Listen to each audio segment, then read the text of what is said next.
Bueno, nuevamente buenas tardes, sean todas y todas bienvenidos a este diálogo con egresados Memorias de un soldado de Sumapaz. Esta es la presentación de la obra inédita de memoria histórica fruto de la experiencia que tiene el teniente Cristian Camilo Rodríguez como soldado del Ejército Nacional. Nuestro conferencista es oriundo de la ciudad de Ibagué, es técnico en gestión empresarial del SENA, prestó su servicio militar en el batallón de infantería número 39 en Sumapaz y al licenciarse ingresó a la Universidad Nacional de Colombia, donde estudió ciencias políticas y adelantó estudios de maestría en filosofía. Posteriormente ingresó al Ejército Nacional como oficial administrativo y ha laborado como oficial en el Museo Militar de Colombia, en el Bus Museo Itinerante de las Fuerzas Militares y el Parque Museo de las Fuerzas Armadas. Actualmente se desempeña como director del Museo Centro Histórico del Oriente de la ciudad de Yopal. Eh, Cristian, tienes la palabra y nuevamente pues muchas gracias a todos por su asistencia.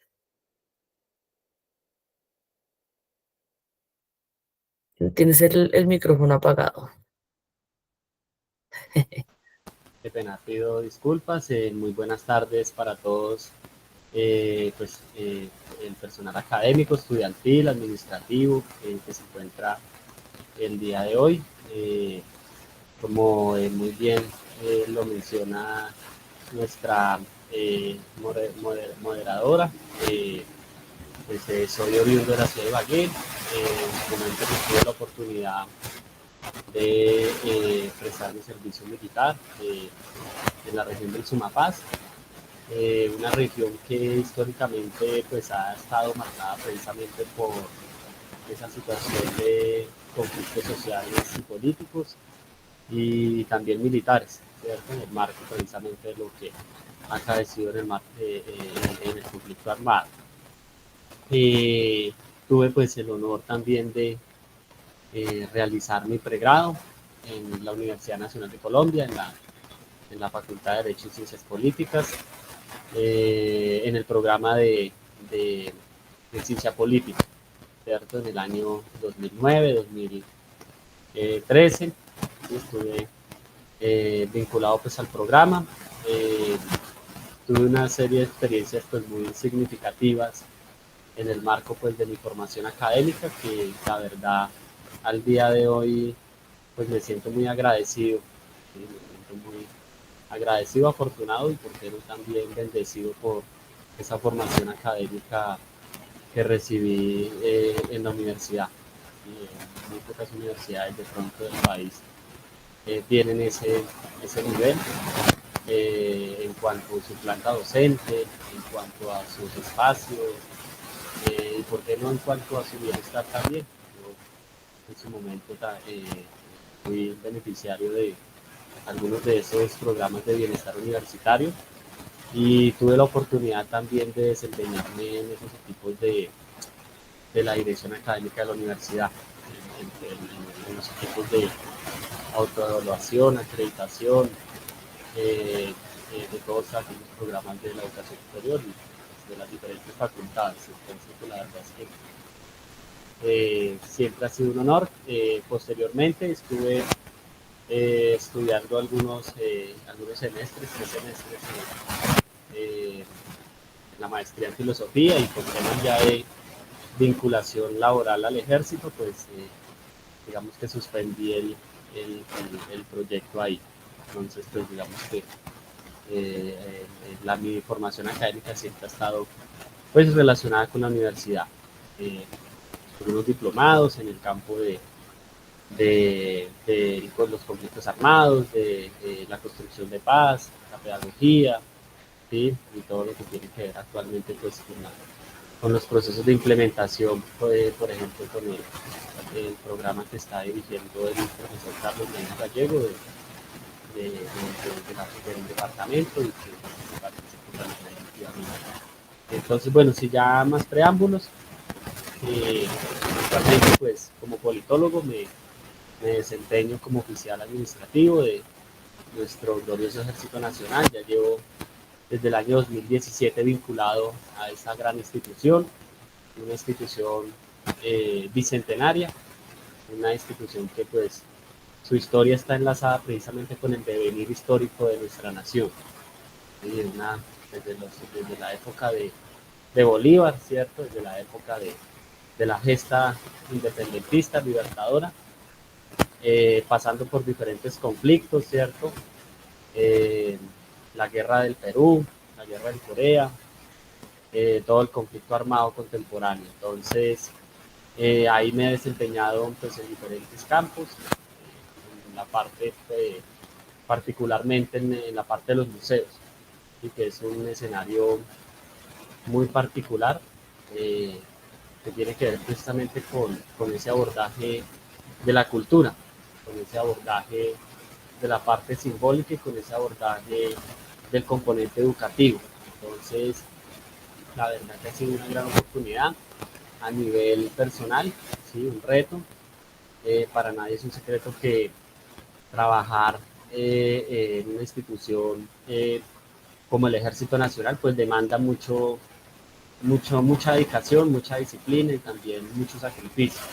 Actualmente, pues yo me desempeño como el director del Museo Centro Histórico del Oriente, en la ciudad de Yopal, Casanare, el museo pues, más importante del departamento y que precisamente ha sido una iniciativa liderada por el Ejército Nacional, una iniciativa para precisamente dar a conocer ese esfuerzo de miles de hombres y mujeres en el marco de lo que ha acaecido en el conflicto armado. Entonces, pues estas memorias son precisamente fruto de un esfuerzo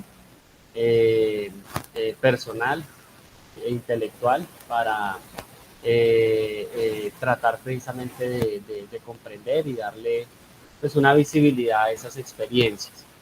Eh, bueno, he dividido la presentación una serie de capítulos, ¿cierto? Pero antes de comenzar, pues quiero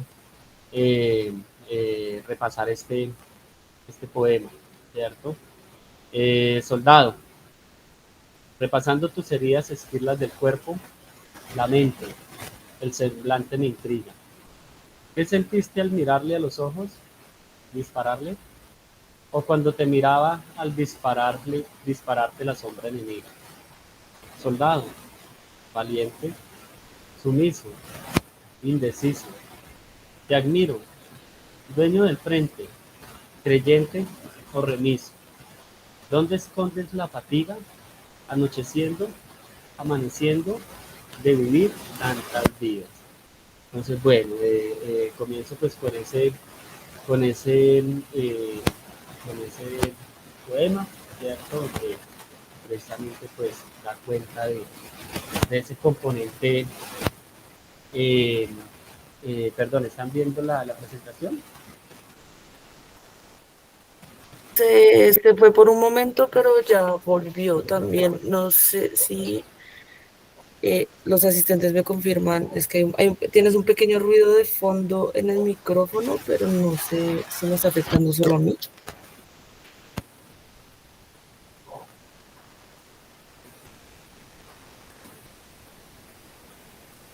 No sé, ¿puedo continuar? Sí, sí, sí, sí, dale, creo que estamos Bueno, bien. A bueno, todos. entonces el contenido de la presentación, básicamente cuatro ítems. Disculpa, te interrumpo, Cristian. ¿Qué tal si probamos quitando los audífonos y hablando ¿Un con el segundo? micrófono interno del computador? Bueno, ya. Tal vez ese micrófono, sí. Bueno, ahí cómo me están copiando. Mucho mejor. Eso, Bueno, ahora me sí. copia mucho mejor. Bueno, entonces, Listo. básicamente lo que Gracias. les digo, cuatro apartados. El primero de ellos hablando sobre la aparición de la memoria histórica. El segundo donde abordo la representación simbólica de las memorias en el conflicto armado. Un tercer apartado donde hablo de Atenea y Apolo, ¿sí? Y finalmente, pues un abordaje así muy abuelo de Águila sobre mis experiencias, mis vivencias, mis aprendizajes, precisamente en ese servicio militar, un servicio militar que fue precisamente en esa región. Entonces, bueno, vamos a empezar. La aparición de la memoria histórica, un concepto pues reciente dentro de la historiografía, un concepto que precisamente pues, ha generado mucho debate entre los historiadores y que se remonta por allá a partir de la Segunda Guerra Mundial, a partir de ese proceso que se vivió en el marco del Holocausto nazi y donde precisamente pues, la comunidad judía y también pues muchos investigadores van a recopilar esa memoria histórica de lo acaecido en ese holocausto. ¿Sí?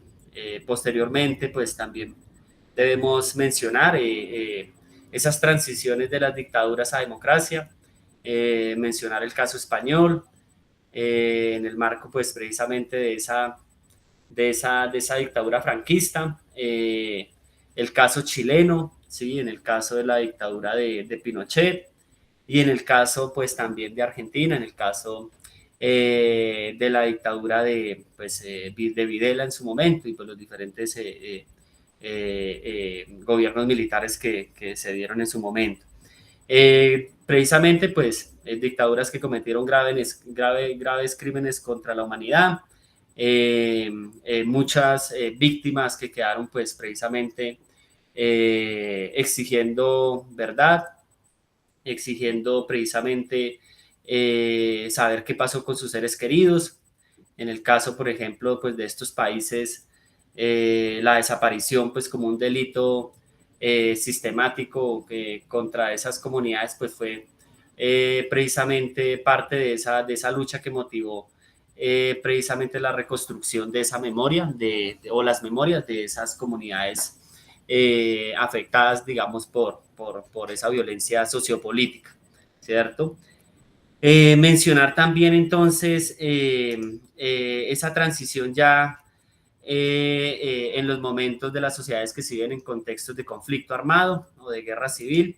¿Sí? En este caso, pues debemos mencionar, por ejemplo, el caso colombiano, ¿sí? El caso colombiano que es pues precisamente un referente actual en el marco de los procesos de transición y que precisamente ha permitido que esa reconstrucción de las memorias pues casi que sea como un arco iris, si se puede decir, ¿cierto? Del universo de víctimas que se ha registrado actualmente. Entonces, la explosión de la memoria histórica y su relevancia en las comisiones de la verdad, presentándose entre los actores involucrados batallas por las narrativas. Y cómo esta resolución incide en la forma y el enfoque, cómo se reconstruye la misma para establecer relatos hegemónicos o contrahegemónicos, precisamente enmarcados en perspectivas culturales, políticas y sociales específicas. Bueno, entonces, pues para nadie es un secreto que desde ya hace algunos años, ¿cierto? Proliferan precisamente esas narrativas sobre lo que ha acaecido en el marco del conflicto armado. Entonces, ya muchos investigadores han precisamente mencionado, ¿sí? Advertido esa batalla que se da entre esas narrativas, entre esos relatos, entre esas memorias de ese universo, de ese universo, de ese colectivo de memorias que están difundiéndose actualmente. Con una cantidad de serie de consecuencias políticas, ¿cierto? Algunas veces instrumentalizados, ¿sí? Algunas veces invisibilizadas también, algunas veces también de pronto con un pensamiento estratégico, ¿sí? Entonces, precisamente en el marco de lo que se vive en el contexto de nuestro conflicto. Bueno, entonces, aquí continúo.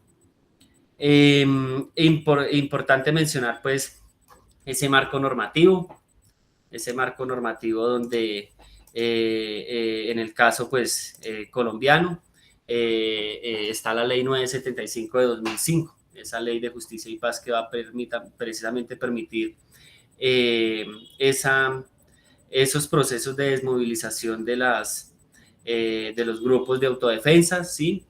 Y que va a dar también origen pues, a este grupo de memoria histórica de la Comisión Nacional para la Reparación y la Reconciliación, que en su momento pues dirigió Gonzalo Sánchez, ¿sí?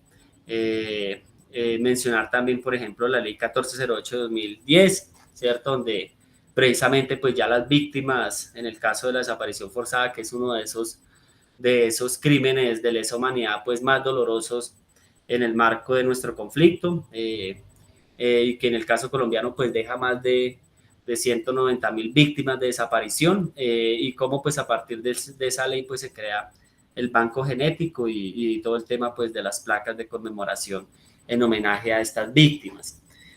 Posteriormente pues a esta ley pues es importante mencionar la ley 1448, la ley de víctimas y restitución de tierras, pues que dedica precisamente todo un apartado a la atención, a la reparación, la conmemoración precisamente a través del Día Nacional de la Memoria y la Solidaridad, diferentes instancias como el Centro Nacional de Memoria Histórica, ¿sí?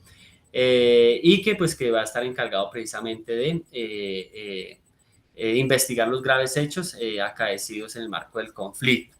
Entonces, este marco normativo, ¿cierto? En el caso colombiano, pues digamos que más recientemente ha permitido la eclosión, ¿sí? La eclosión precisamente de todas esas comunidades, de todos esos colectivos que se han visibilizado a través de la memoria histórica. Y aquí pues es importante mencionar esta ley la 1448 del 2011, porque pues es esta ley la que va a permitir o la que va a reconocer a los militares víctimas y a sus familias como víctimas del conflicto armado. Eh, de pronto para los que no lo saben, anteriormente era muy común, ¿sí? Eh, de pronto que la ciudadanía tuviera una percepción sobre las víctimas militares como no reconocidas como tal, ¿sí? Se creía que un amputado, un secuestrado, un desaparecido, se creía que eso hacía parte de su trabajo, ¿sí? Entonces daba cuenta pues de un grado de deshumanización a la que pues había llegado, ¿sí? Nuestro conflicto, un conflicto de más de 60, 70 años, y que precisamente por esa deshumanización pues a los integrantes de la fuerza pública pues digamos que no estaban en una condición digamos de degradación ante las demás víctimas, ¿sí? Entonces va a ser a partir de esa ley que pues se les iguala en ese estatus, ¿sí? En ese nivel de reconocimiento como víctimas, y que puedan acceder entonces a toda la ruta de atención pues integral, ¿sí? Que demanda una víctima, ¿cierto? El reconocimiento a la verdad, el, pues la administración de justicia y todas las medidas de reparación y rehabilitación que se puedan derivar en el marco de esos procesos de la unidad de víctimas. Bueno, entonces, posterior a este tema pues, ya que, como les digo, de la aparición de la memoria histórica, pues es importante mencionar este segundo aparte, ¿cierto? Que tiene que ver con la representación simbólica de las memorias del conflicto, ¿sí? Entonces, como precisamente de un tiempo para acá, pues los lugares de memoria, los museos, las exhibiciones itinerantes y en general, pues toda la cultura,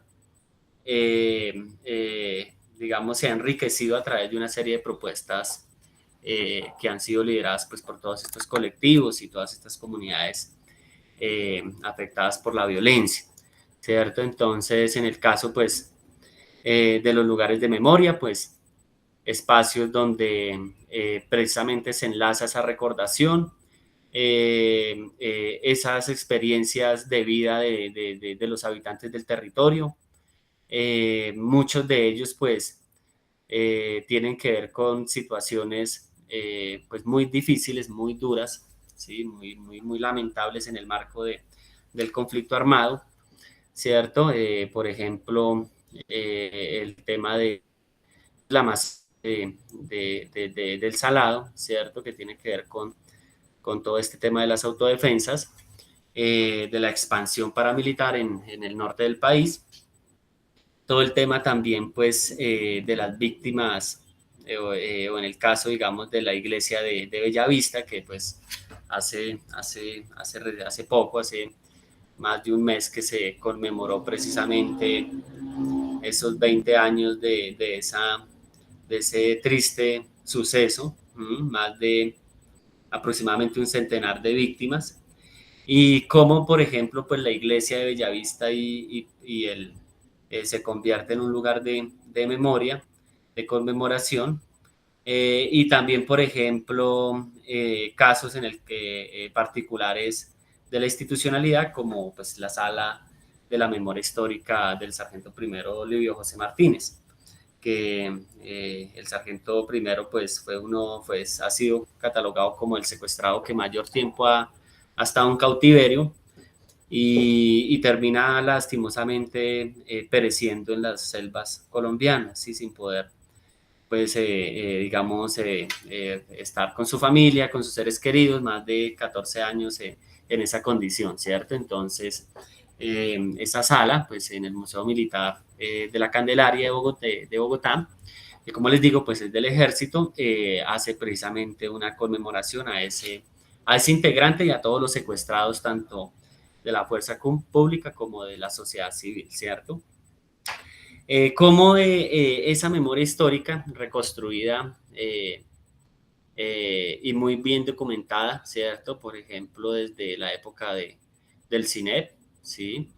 Desde también precisamente de ese Centro Nacional de Memoria Histórica, de la Comisión del Esclarecimiento para la Verdad, y diferentes esfuerzos, ¿sí? De las instituciones y de la sociedad colombiana que ha permitido la traducción de esos informes a dispositivos museográficos, a dispositivos museológicos. Esto aquí es muy fundamental, tenerlo presente. Aquí, pues, eh, eh,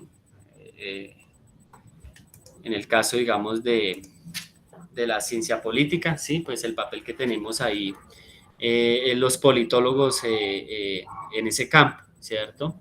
En el campo, digamos, de, de la construcción de conciencia y de ciudadanía, ¿sí? Estos dispositivos, en el caso de los museos, como museos demasiado importantes, con más precisamente 200 años de tradición, como el Museo Nacional de Colombia, un museo que precisamente pues fue, fue inaugurado en el marco ¿sí? de esa lucha independentista de los primeros años de la naciente república, y cómo pues el Museo Nacional de Colombia se convierte en un escenario para la difusión, ¿sí? De toda nuestra historia, ¿sí? De todas nuestras tradiciones, trata sí, de manera general hacer un resumen, ¿sí? De lo que es ser colombiano, pues a mi manera a mi manera, digamos, de comprender la museología, ¿sí? A mi manera personal. El Museo Nacional de la Memoria, también, pues es el proyecto que está vinculado también con el Centro Nacional de Memoria Histórica, y que pues nuevamente tiene que ver con ese trabajo de traducir, ¿sí? De representar simbólicamente esas memorias del conflicto a través de dispositivos visuales, a través de dispositivos museológicos, ¿sí? Pero pues obviamente no se limita al campo de los museos, donde también, por ejemplo, pues debemos mencionar el tema de las exhibiciones itinerantes. ¿Sí? Yo, aunque soy politólogo, ¿cierto? En mi desempeño profesional he tenido, digamos, esa formación a través de diplomados en el campo de los museos, de la museología, ¿sí? Y pues lo he enlazado con la formación académica de la universidad cuando nos hablaban precisamente de esas teorías culturales, ¿cierto? De estos autores como Antonio Gramsci, de estos autores como Luis Althusser, donde precisamente pues cobra todo este tema de la cultura, ¿cierto? De la dominación simbólica, de la hegemonía, ¿sí? Pues mucha relevancia para el tema de los cambios y la transformación, las transformaciones sociales, ¿sí? Entonces estas exhibiciones itinerantes, pues por ejemplo, tienen un impacto, ¿sí? Un gran impacto en las conciencias ciudadanas. Por ejemplo, el testigo, ¿sí?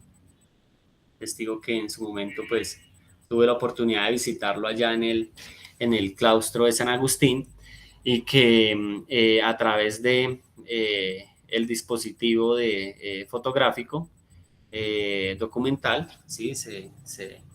Se puede comprender la dinámica de nuestro conflicto colombiano.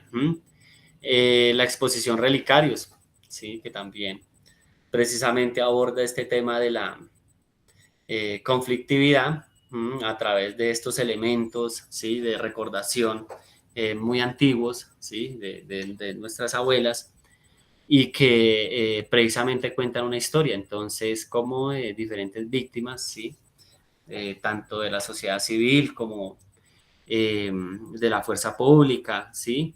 Eh, eh, Dan a conocer precisamente o dimensionan precisamente esa tragedia humana, ¿sí? Y con pues un fin pedagógico. El tema, digamos, de la exposición itinerante de Héroes Invisibles, ¿cierto? Historias que contar. Esta es una exposición itinerante precisamente de un miembro pues, de la fuerza pública que ha dado a conocer todo el tema de las víctimas de la fuerza pública en el Cauca, ¿cierto? El Cauca, ustedes saben que históricamente pues ha sido un departamento, y no solamente el Cauca, sino todo lo que ha sido la costa del Pacífico, Nariño, Cauca, Chocó, Valle del Cauca, pues una región propicia precisamente para tanto como zona de territorio de cultivo, como zona también pues de corredor estratégico, ¿sí? Para el tráfico de los, de los, pues de las drogas.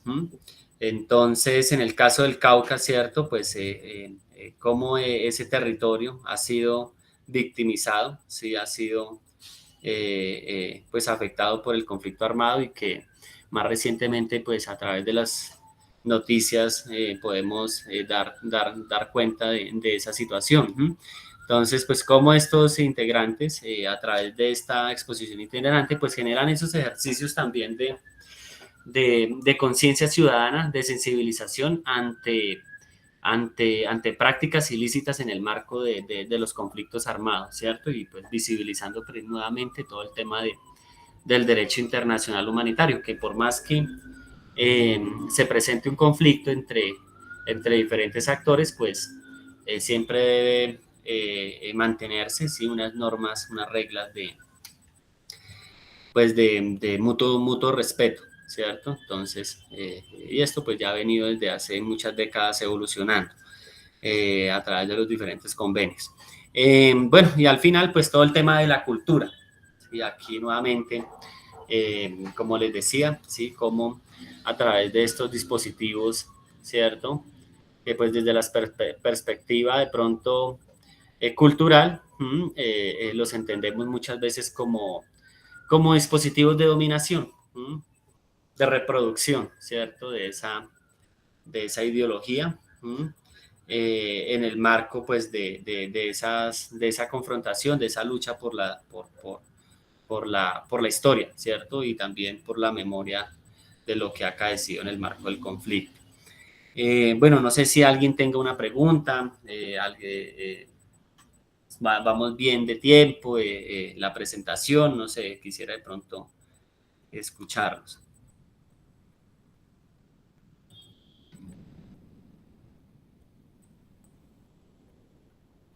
¿Todo bien?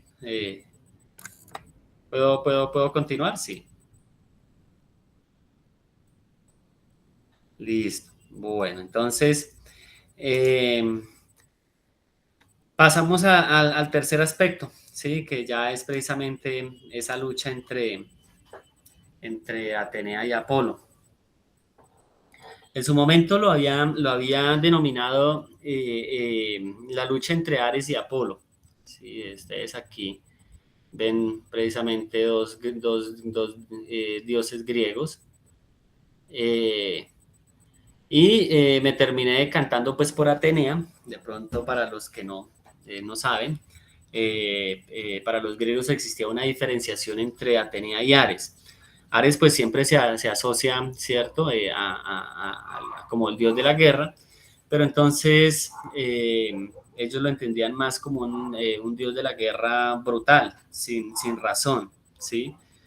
Y Atenea pues iba a ser ya esa diosa de la guerra justa, ¿sí?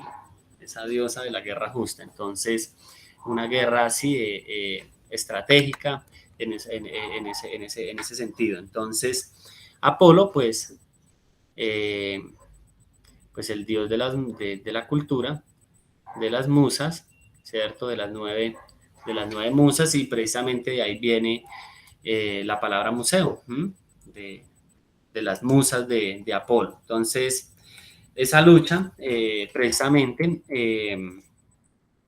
que se vive en el marco de las memorias, ¿cierto? Entonces, aquí de pronto, ustedes saben que, o de pronto si no saben, en el marco de la ley 1448 del 2011, pues se le dio la oportunidad, ¿sí? El mandato a las instituciones para que participaran en la reconstrucción de la memoria histórica. Entonces la fuerza pública pues ha decidido conformar unos grupos, ¿sí? Desde hace algunos años, donde precisamente se aborde esa memoria histórica, esa batalla en el campo cultural por esa narrativa. Entonces, Atenea, en este caso, ¿cierto? Pues es la parte, digamos, o mi interpretación, ¿sí?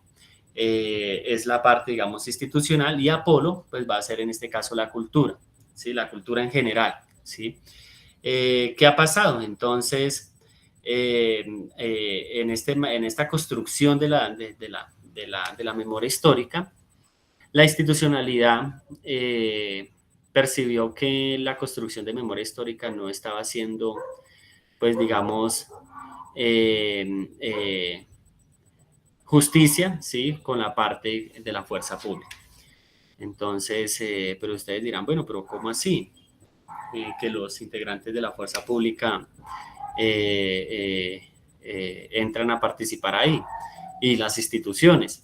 Entonces, como les decía, fue a partir de esta ley que se le reconoce a los militares como víctimas del conflicto armado, ¿sí? Y es a partir de esta ley que pues también las instituciones que participaron pues participan con estos ejercicios. Entonces, en el marco precisamente de Apolo, ¿cierto? De esas propuestas de la cultura, ¿sí? Que pues van desde los museos, pasando por el teatro, la escritura, el cine, el séptimo arte, bueno, todo lo que abarca ese mundo. Y no se estaba viendo representado, ¿sí? Las víctimas, ¿no? ¿Dónde estaban quedando esas víctimas? ¿Dónde sí, están siendo visibilizadas? Y lastimosamente en muchos, o si no en la gran mayoría, ¿sí? De estos escenarios de Apolo, ¿cierto? Culturales, pues los militares víctimas pues no se veían representados, se veían más bien invisibilizados, ¿sí? Casi que se podía decir que eran las víctimas más invisibilizadas de todo el universo de víctimas, ¿cierto? Además de eso, que pues tienen que cargar también con el prejuicio, ¿sí? O la responsabilidad del señalamiento, ¿cierto? Del escarnio moral y el escarnio social por las prácticas, sí, que se han dado en diferentes momentos del conflicto armado, ¿cierto? Porque tampoco se puede pues tapar el sol con un dedo, ¿sí? Han ocurrido cosas supremamente graves, ¿sí? Y desde temas de corrupción hasta pues temas como de lesa humanidad, como los falsos positivos, ¿cierto? O, o, o las muertes extrajudiciales o dadas, ¿sí? Reportadas como dadas en combate cuando pues eran civiles, ¿sí? Entonces, situaciones muy críticas, ¿sí? Pero entonces aquí hay que hacer una, una aclaración muy importante, ¿sí? A todos los asistentes y en general. Y es que eh, corremos con ese estigma, ¿sí? Corremos con ese estigma o corremos con esa responsabilidad de lo que hicieron algunos integrantes. Entonces yo, digamos, en mi caso, me gusta, me gusta presentar el caso, digamos, de la iglesia, que los padres, ¿cierto? O a la iglesia casi que le pasa lo mismo que le pasa, digamos, a las instituciones, en el caso militares armadas, y es que cuando un integrante hace algo malo, pues paga toda la institución. Y eso, pues, eso no, eso, digamos, eso no debe ser así. Las instituciones tienen una función muy importante, ¿sí? En el marco, digamos, del ordenamiento estatal, ¿sí? En el caso, pues, de las instituciones de seguridad y defensa, ¿cierto? Pues tienen un rol, pues, primordial en cualquier estado. Y y pues precisamente van a garantizar una cantidad pues de libertades y derechos que seguramente sin sus capacidades sin su existencia, pues difícilmente se podrían lograr, ¿cierto? Entonces estaríamos hablando algo así como un estado de naturaleza o un estado de anarquía. Bueno, pero esto ya es otro tema de clases de filosofía política. Y aquí entonces volvamos sobre el tema de los militares víctimas. Entonces, esta diferenciación, ¿cierto? Esta diferenciación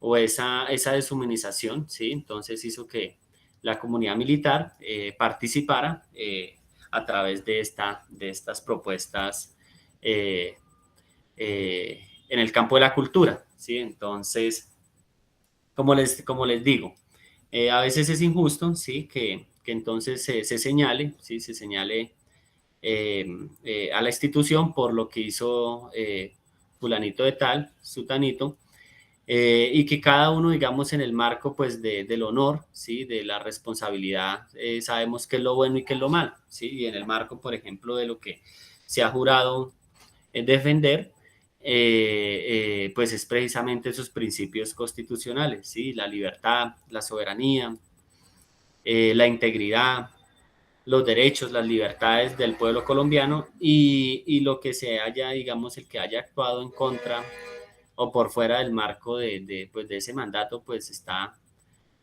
claramente infringiendo la ley y pues rompiendo una cantidad de tradiciones, costumbres pues el honor militar, ¿cierto? Entonces, aquí me quiero pues distanciar de pronto de aquellas personas que a veces señalan a la institución sin tener en cuenta que pues este tipo de responsabilidades son netamente individuales, ¿sí? En el caso de estas realidades, ¿sí? Entonces, bueno, ¿cómo se asume ese reto? Pues es un reto que se asume, eh, eh, digamos que al más alto nivel. ¿Sí? Es un reto que desde aproximadamente el año 2014, ¿sí? Mucho antes de que yo me vinculara a la institución, pues ya se estaba abordando. ¿Sí? De hecho, pues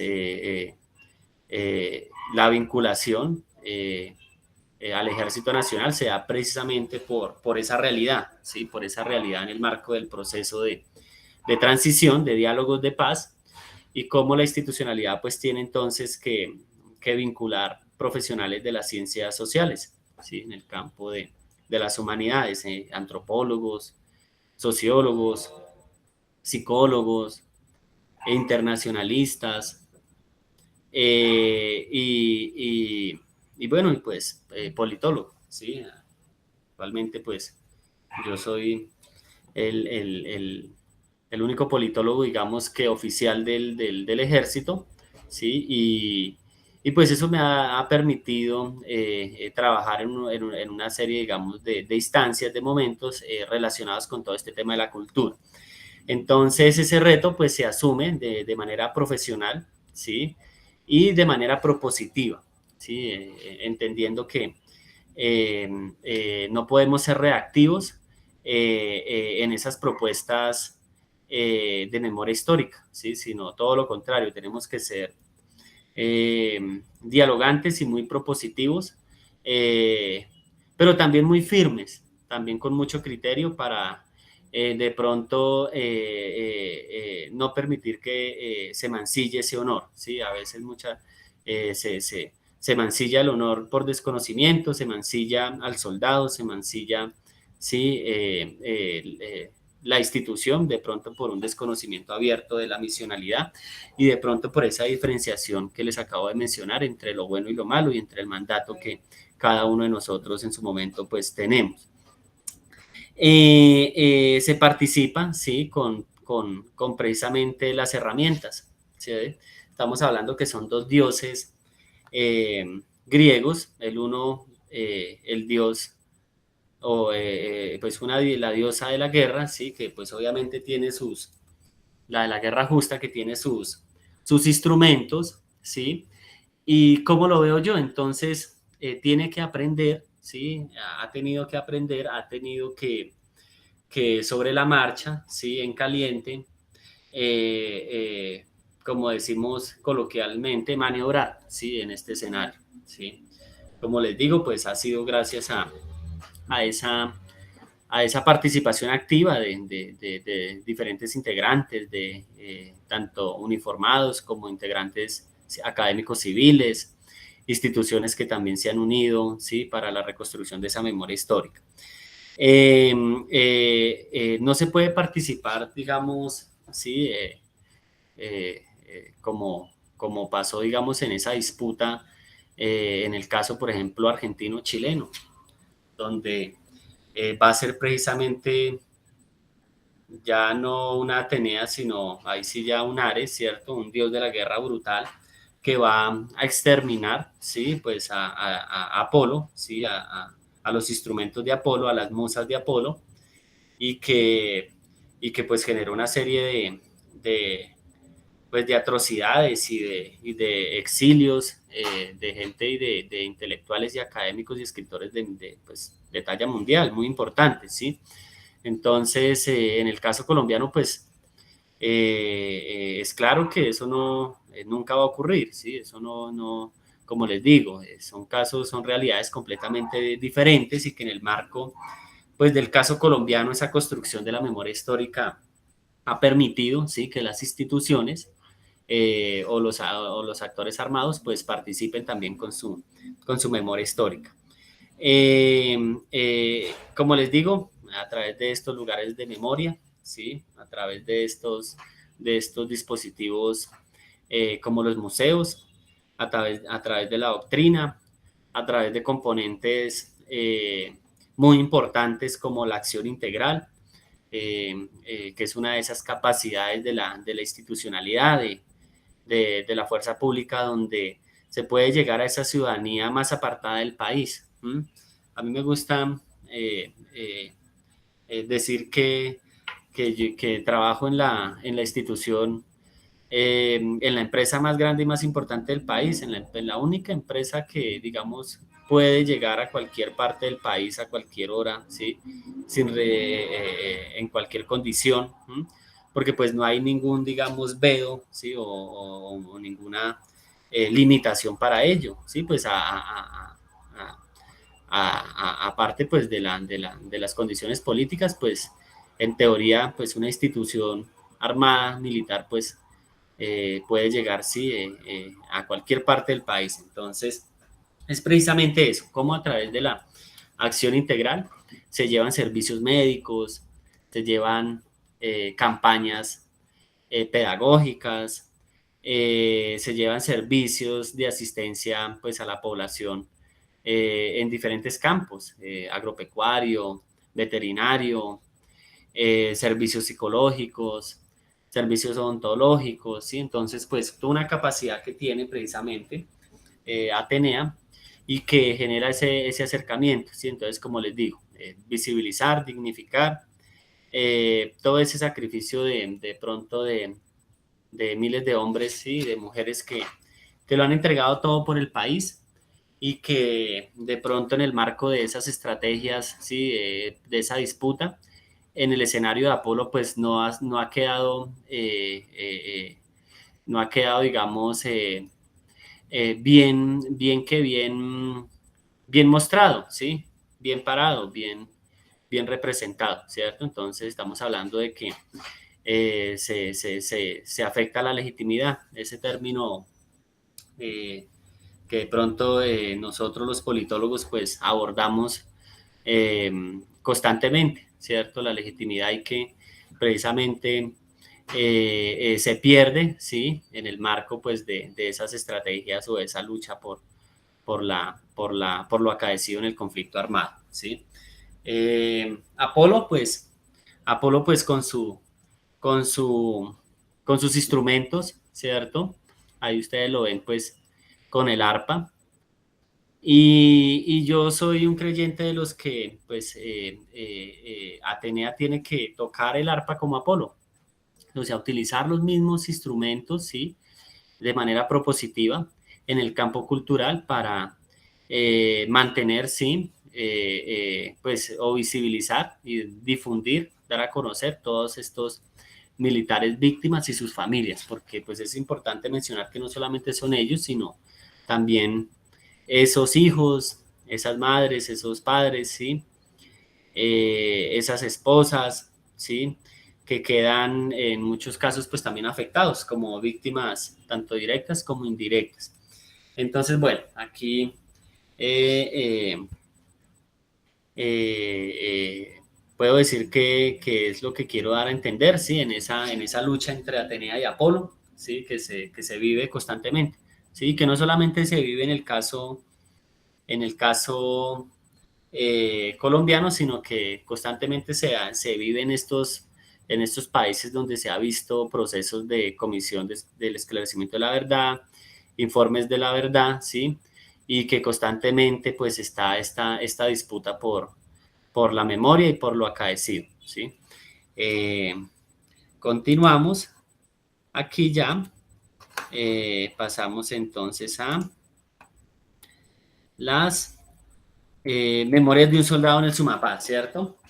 Entonces, ¿cómo estas memorias? ¿Sí? Qué pena. Aquí. Como estas memorias, pues,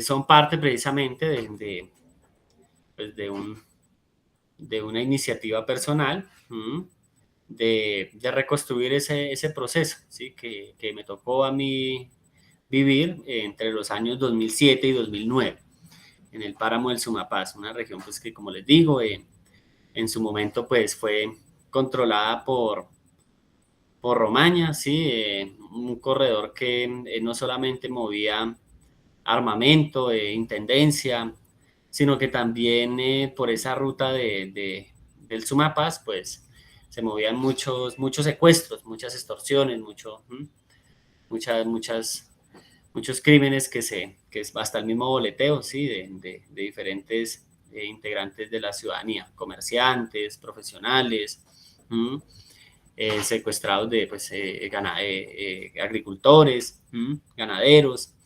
Entonces, el libro, pues, lo he dividido, ¿sí? En 3 etapas, ¿sí? La primera de ellas, donde habla de esos primeros 3 meses, ¿sí? Esos primeros 3 meses que en la vida pues, de todo militar se convierten en la semilla, ¿sí? En el germen del futuro soldado.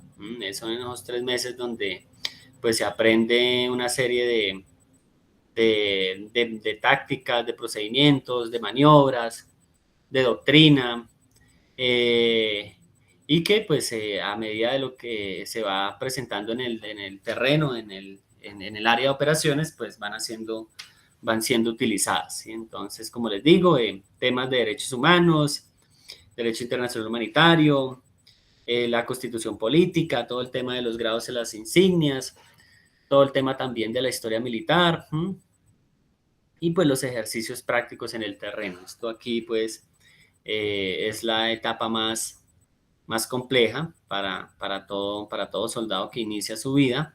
Es un periodo de adaptación, es un periodo donde pues muchas veces está uno retirado, ¿sí? Sin poder ver a sus seres queridos, a sus familiares, tanto físicamente como por llamada, ¿sí? Entonces el páramo pues, del Sumapaz es una zona donde en algunas regiones no entra la señal y eh, estás compartiendo pantalla, no logro ver. Eh, yo sí la veo, me confirman los demás participantes, por favor. Bueno, yo la estoy viendo aquí en la presentación. Si te queda fácil de pronto, Bueno, por ahí respondieron que sí la ven. sí. Edwin, te recomendaría de pronto salir de la llamada y volver a ingresar a ver si se soluciona el error, porque parece que es por tu perfil. Bueno, entonces esos primeros 3 meses, como les digo, de mucha adaptación y también muy difíciles. Momentos donde pues muchos de estos muchachos, sí, o pues no muchos, algunos eh, cometen el delito de deserción, sí, precisamente por esa fase de adaptación psicológica tan fuerte, sí, jóvenes que vienen de pronto de tenerlo todo, sí, de tener a su papá, a su mamá, o a su familia, ese apoyo constante, esas comodidades, ese bienestar, y que de la noche a la mañana pues ya no se tenga, ¿sí? Entonces hay que tener pues una fortaleza en esos momentos para de pronto no dejarse uno vencer por esas, por esas situaciones emocionales, ¿sí? De pronto un cumpleaños uno precisamente en ese momento, también una fecha muy especial, un día de la madre, un día del padre, bueno, un cumpleaños de algún ser querido. Son momentos que muchos de nosotros tenemos que vivir y que solo los que lo vivimos pues lo comprendemos y dimensionamos esa responsabilidad cuando uno pues está eh, cumpliendo labores en la institución. Bueno, aquí después de esta primera etapa, viene ya una segunda que está enfocada al control territorial y medioambiental. Aquí quiero pues ya mencionar que una vez se ha recibido esa formación, esa capacitación, esa inducción, durante esos 3 meses, salen esas tropas y en el caso del páramo del Sumapaz, pues cumplen una función de control territorial, ¿sí? De presencia, eh, de retenes, registros, presencia en las comunidades, ¿sí? En los municipios, y también el tema medioambiental a través de diferentes campañas que constantemente pues, se llevaban a cabo, ¿cierto? Todo el tema de los invernaderos de frailejones, el tema de las plantaciones, el tema pues, de evitar la cacería pues, de los animales del páramo, eh, precisamente evitar también esa expansión de la frontera agrícola. Entonces, aunque ustedes no lo crean, no solamente es ese componente armado, no solamente es ese componente, ese poder duro, sino también ese componente social, ese componente humanitario y ese componente medioambiental, ¿sí? Que tienen las instituciones y que en su momento pues cumplimos como, como, como integrantes que estábamos prestando el servicio militar, ¿sí? Entonces, como ven ustedes, la importancia del ejército en la zona con el mantenimiento de los batallones Sumapaz y Alta Montaña. Estamos hablando de 2 batallones que conforman un comando operativo, el COASO, ¿sí? El Comando Operativo del Sumapaz, donde pues tienen una jurisdicción inmensa. Estamos hablando del páramo más grande del mundo, un páramo que tiene clima y que para hacer ese control pues se requiere un despliegue, ¿sí? Y una logística y un equipamiento bien particular. No es lo mismo hacer ese control territorial en altas cumbres, ¿sí?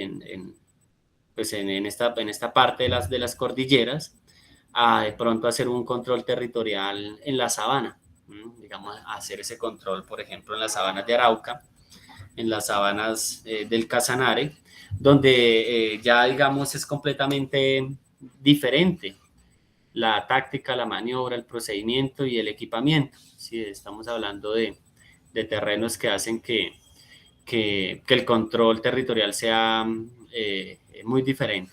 Entonces, como les decía, estos 2 batallones, pues una importancia fundamental en esos términos y también para las comunidades.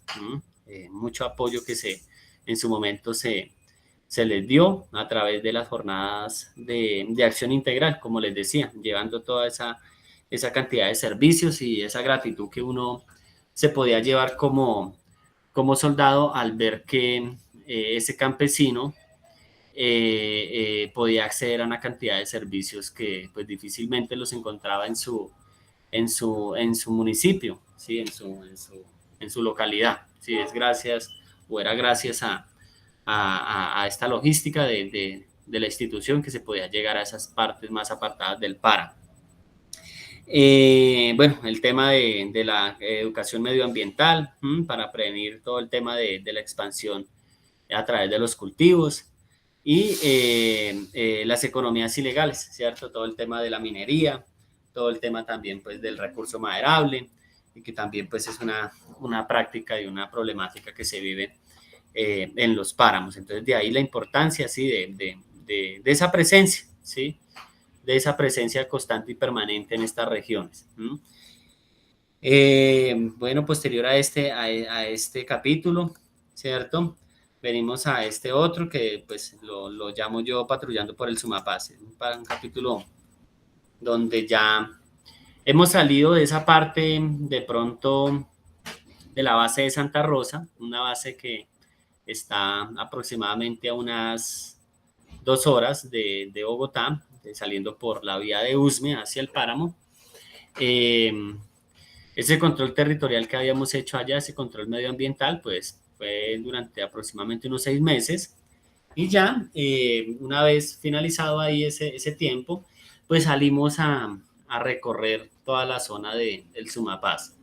Esta zona que tiene pues varios municipios, ¿sí? Tiene los municipios de Pasca, Fusagasugá, Arbeláez, Pandi, Cabrera, Venecia, Nazaret, San Juan, bueno,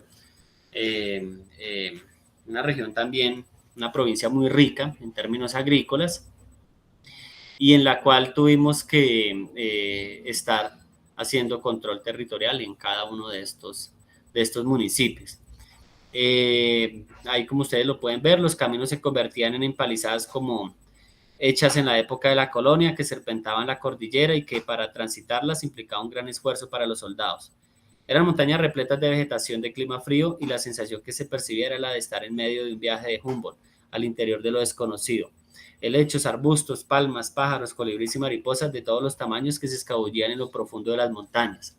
Una cantidad de situaciones que no solamente tienen que ver con la parte del control territorial, con la parte, digamos, del conflicto armado, sino también ya con la parte de ese deslumbrarse, ¿sí? de de ese también como apreciar precisamente a partir de esa adversidad, porque eran situaciones, eran caminadas de días, de semanas, donde muchas veces teníamos las botas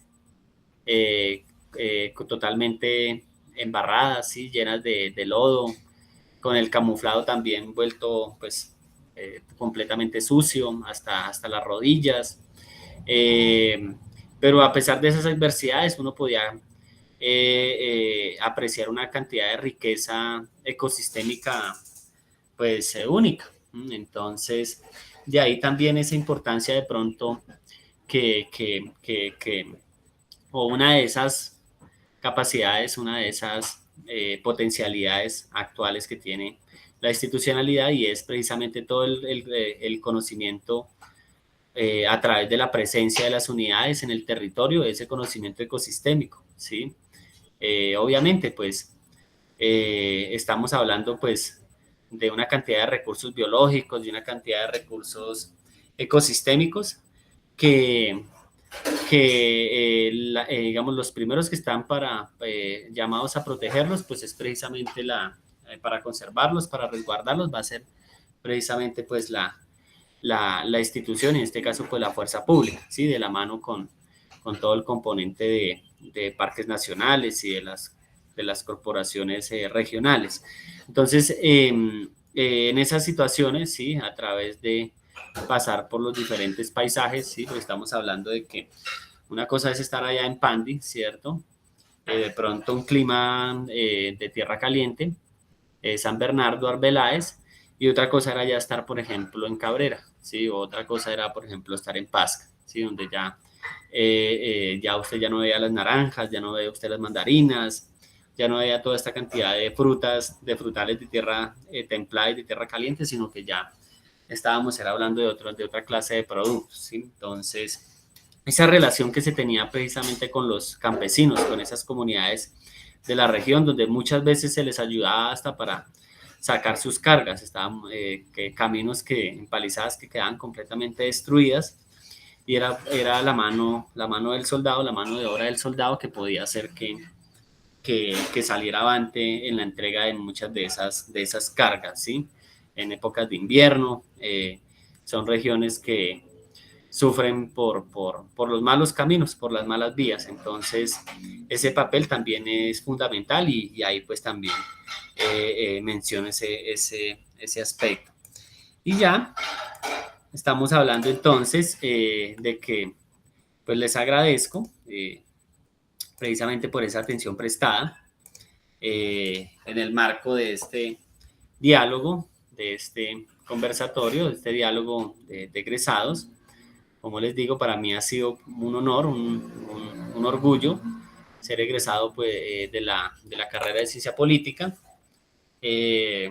con profesores pues, pues, una excelente formación académica, profesional, personal, y que puedo decir que gracias a ellos, y pues no solamente a ellos, sino pues, a muchas más personas, estoy cumpliendo pues este rol actualmente, ¿cierto? Este rol social, este papel tan importante en el Museo Centro Histórico del Oriente, que es precisamente el referente cultural acá en el departamento del Casanare y que me siento pues muy orgulloso de liderarlo y también de dejar en alto el nombre de nuestra Universidad Nacional de Colombia, que también es una de esas instituciones que construye nación, construye país y que también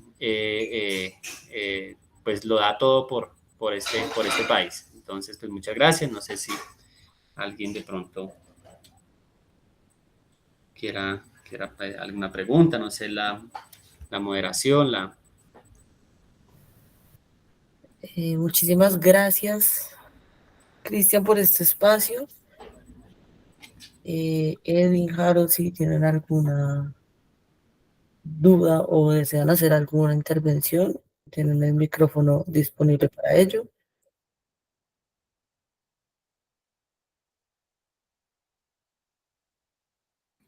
Sí, gracias. Buenas noches. Yo soy Harold Cárdenas, soy economista egresado de la Universidad Nacional. me gradué en el año 92. Bueno, agradecer a Cristian el compartir esta memoria escrita a través de este espacio. Interesante, pues, leer el libro.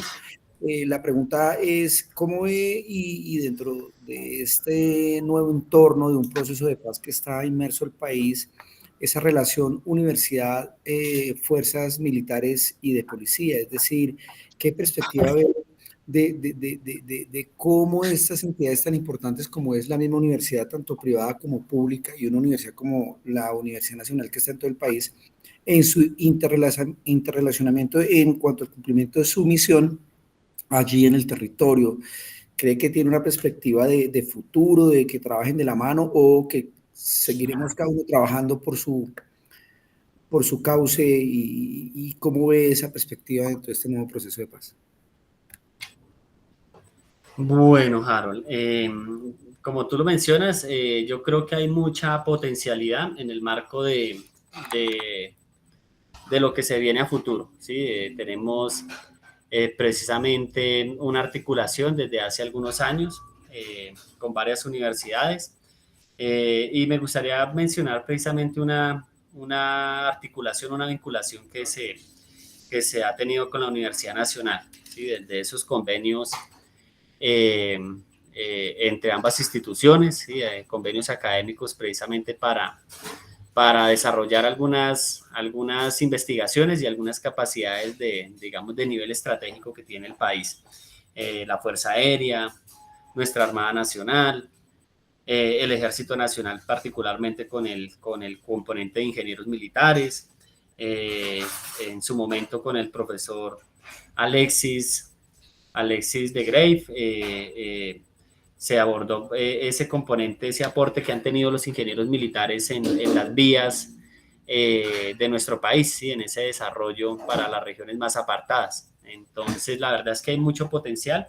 Creería yo que, pues como son instituciones que en el caso de la fuerza pública dependen en su momento pues del comandante supremo, en este caso del presidente, pues también está sometida pues a esas intenciones, ¿sí? A esas iniciativas que se tenga a nivel del comandante supremo y también a nivel de la cartera ministerial, ¿sí? Los militares a nivel, digamos, de las comandancias, pues se enfocan en el tema operacional y todos estos temas que se abordan en los procesos de paz y que emergen precisamente una vez se han firmado esos acuerdos, pues demandan precisamente toda ese liderazgo, ese músculo de la parte del direccionamiento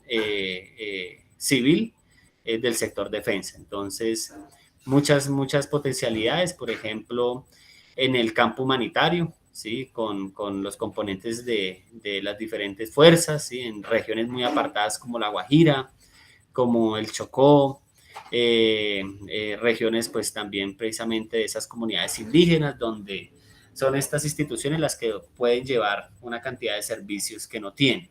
Entonces, todo está, digamos, dispuesto en términos digamos, de personal, en términos de las capacidades, y creería yo también que una gran estrategia, una estrategia a corto, mediano y largo plazo que pueda impactar positivamente todo ese componente social, todo ese componente humanitario que podrían desarrollar o desenvolver la institucionalidad. Muchas gracias.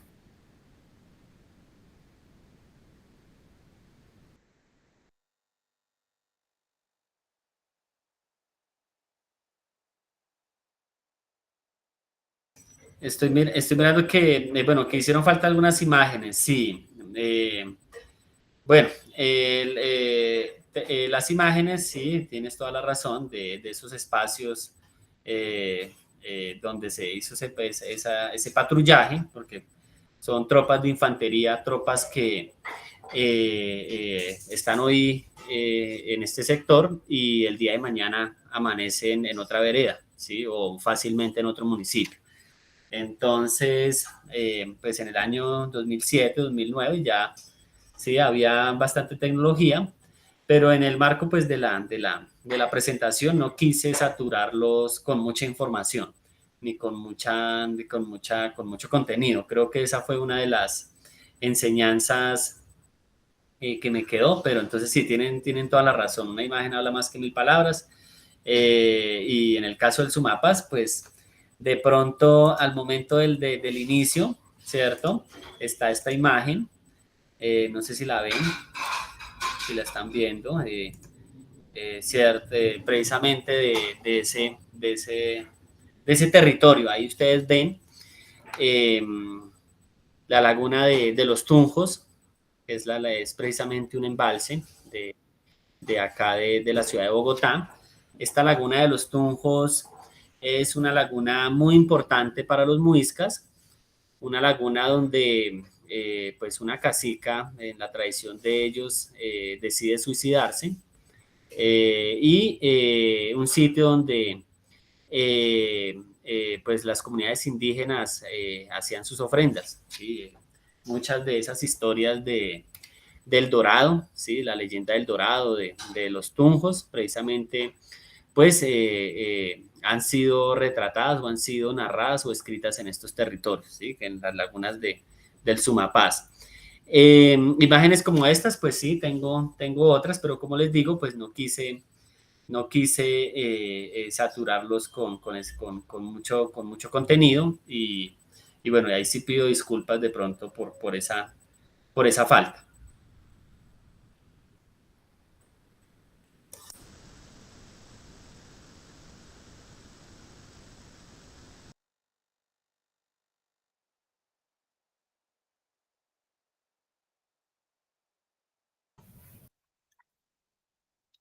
Bueno, Cristian, muchísimas gracias por este espacio, por la intervención y mostrarnos pues toda la experiencia que has tenido allá. Le reiteramos a ustedes pues nuestros agradecimientos por brindarnos este espacio, a ustedes por compartir también. Esperamos que sigan pues participando de este tipo de actividades y bueno, nuevamente muchas gracias. Que tengan todos buena noche, Cristian. Muchísimas gracias.